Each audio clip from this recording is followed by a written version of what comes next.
السلام علیکم ورحمۃ اللہ وبرکاتہ ویورز، کیا حال ہے؟ امید ہے آپ لوگ خیر و عافیت سے ہوں گے۔ اللہ تعالیٰ آپ لوگوں کو خیر و عافیت سے رکھیں۔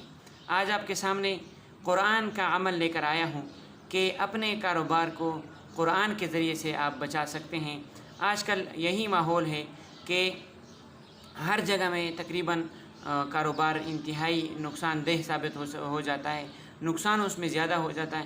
تو اس نقصان سے بچنے کے لیے ایک قرآنی عمل ہے، قرآن کا عمل ہے، وہ یہ ہے کہ اگر آپ کو اپنے کاروبار کا خوف ہے کہ ہو سکتا ہے مجھے اس میں نقصان ہو جائے یا ختم ہو جائے، تو آپ سورۃ الشعراء 19ویں پارے میں موجود ہے، اس کو کسی پرچی پہ لکھ کر اگر اس جگہ پر آپ لٹکا دیں گے جہاں پر آپ خرید و فروخت کرتے ہیں، تو انشاءاللہ اللہ تعالیٰ کے فضل سے آپ کے کاروبار میں نقصان سے آپ بچ جائیں گے۔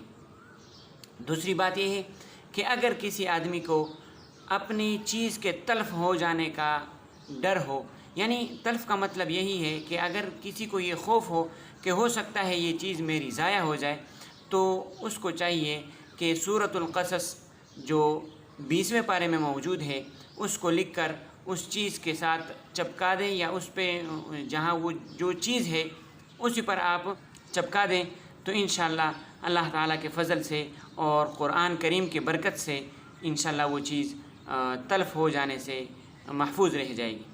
یہ عمل جو ہے حیوات الحیوان کتاب میں لکھا ہوا ہے، اور وہاں پر یہ بھی موجود ہے کہ یہ انتہائی آزمودہ عمل ہے اور مجرب بھی ہے۔ یعنی مجرب کا مطلب یہی ہے کہ لوگوں نے اس پر تجربہ کیا ہے کہ اس میں بہت زیادہ برکتیں ہوتی ہیں۔